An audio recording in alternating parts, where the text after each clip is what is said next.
Hi everyone, this is Emma Brooke. Thank you for joining me, and apologies in advance if I sniff throughout this. I have allergies, so please bear with me. I'm going to do my best not to. So I wanted to share with you something today that I think is kind of, hopefully will be a little bit of a weight lifted off you, and maybe will give you some realizations in your own life. And it's that we really make life way too complicated. Life is really simple, but we worry about it all the time and we make it way more complicated than it needs to be. We overanalyze everything, we stress about stuff, we create problems where there aren't problems. And yes, we have to deal with stuff, but it's all a matter of perception. It's how we look at things. And so I wanted to share with you 6 steps that I share with my group on Facebook, Fearless Consciousness, which is free to join and you're welcome to join.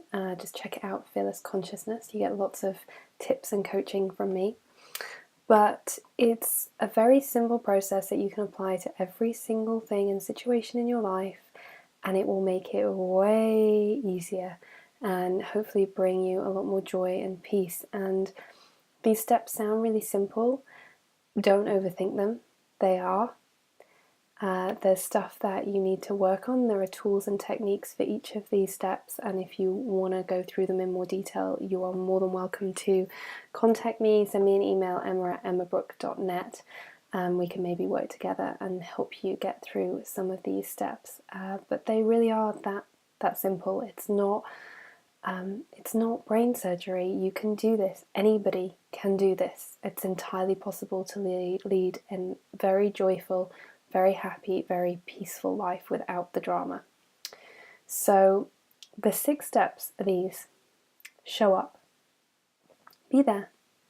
Okay? Just show up for whatever's going on. Don't hide. Don't run away from your problems. If you need to be somewhere, if you need to face someone, face them. It's okay. Unless there's a risk of actual physical harm, then show up. The second step is be conscious and present. So this goes hand in hand in step 1. Okay, when you show up, be present, be mindful, put your attention in the moment. Don't be thinking about other things, don't be doing other things, don't be playing on your phone. Be present, really become aware of what's going on for you in your body, what thoughts are coming up, what feelings are coming up. Are you being triggered? Is this person pushing your buttons? Why are they pushing your buttons? Is there some outdated belief going on that you need to look at? So really just be here now, as Eckhart Tolle says. The third step is feel your feelings. So you're becoming aware of what's going on for you and you're acknowledging what's coming up and how you're being triggered. And the third step is really to place your attention on your feelings and allow them, acknowledge them and honor them. They are part of who you are. The more you repress them, the more you push them away, the more you deny them, the more they persist. They either get buried and they come up as resentment later on, or they rear their ugly heads in some other way. So the easiest thing you can do is just feel them. Most feelings, if you sit with them, if you think about where they sit in your body, how they feel, and allow yourself to just breathe into that space, they normally dissipate within about 90 seconds. And I know you can do this for 90 seconds. I know you can. So give that a go. Feel your feelings. Next step, step 4, is forgive and release. Again, sounds really simple. It can be, but it takes us quite a long time to get into that mindset sometimes because it's a big shift. There's a lot of thinking around, this person really did wrong, so they don't deserve my forgiveness. But we're not forgiving them for their benefit, we're forgiving them for our benefit. We deserve that freedom that comes from forgiving them, from not holding on to that negative energy, from not holding on to that resentment. So the forgiveness is around putting things to rest, and it's for your own benefit. You don't have to tell them you forgive them. It's an energetic thing. It's something you do for you, within you. I mean, you can tell them you forgive them if you want to. It might be that you need to forgive yourself It might be that you need to forgive yourself for letting this happen or for behaving in a certain way. So forgive and release is a really big step.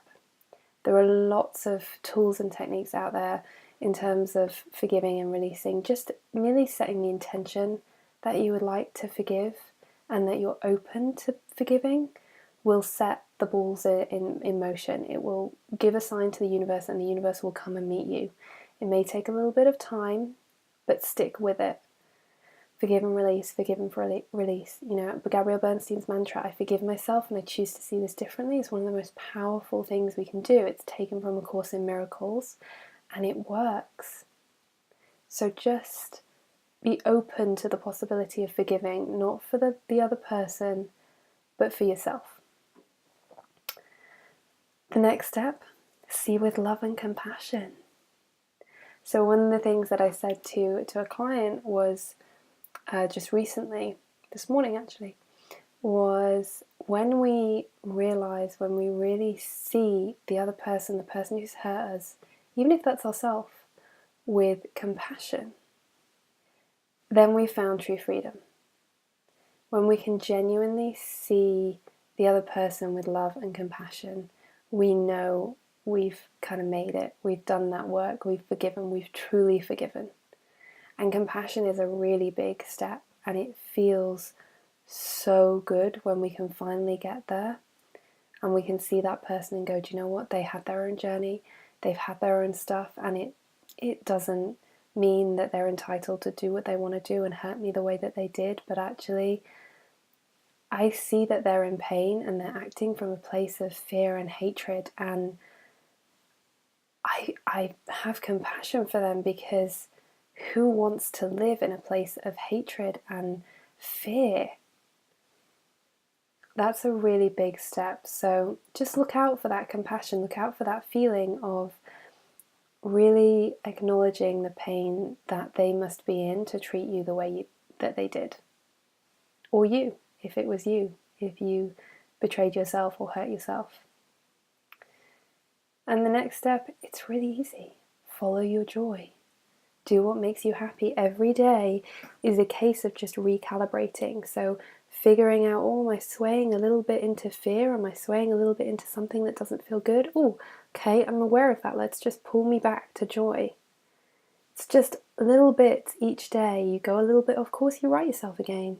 It doesn't have to be a big drama. It doesn't have to be, oh my God, I fell off the wagon and now I'm going to sabotage everything and everything's going to go wrong again. No. You just went a little bit off course. You forgive yourself. You take yourself back to joy. You find something that brings out the joy in you and you do that for a bit.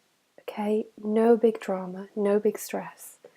Life is way more simple than we make it. We make it complicated.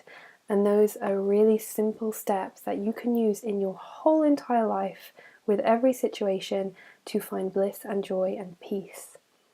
So just to recap, show up, be present and conscious, figure out what's going on, put your attention in the space that you're in and be there. Feel your feelings, acknowledge them, don't shy away from them, let them be there and honor them as a part of who you are and the journey that you're going through. Forgive and release. And you might have to come back to that a lot. It's okay. It doesn't matter. There's no set time frame for doing this. Keep forgiving, keep releasing. See with love and compassion. And finally, follow your joy, keep recalibrating. So I really hope this serves you. I hope you enjoyed it, and please let me know what you think in the comments below, or email me at emma@emmabrook.net. I would love to hear from you. I would love to hear if this resonates. If it doesn't, let me know, and hopefully I can bring you more things that help you live a joyful and peaceful life. Bye for now.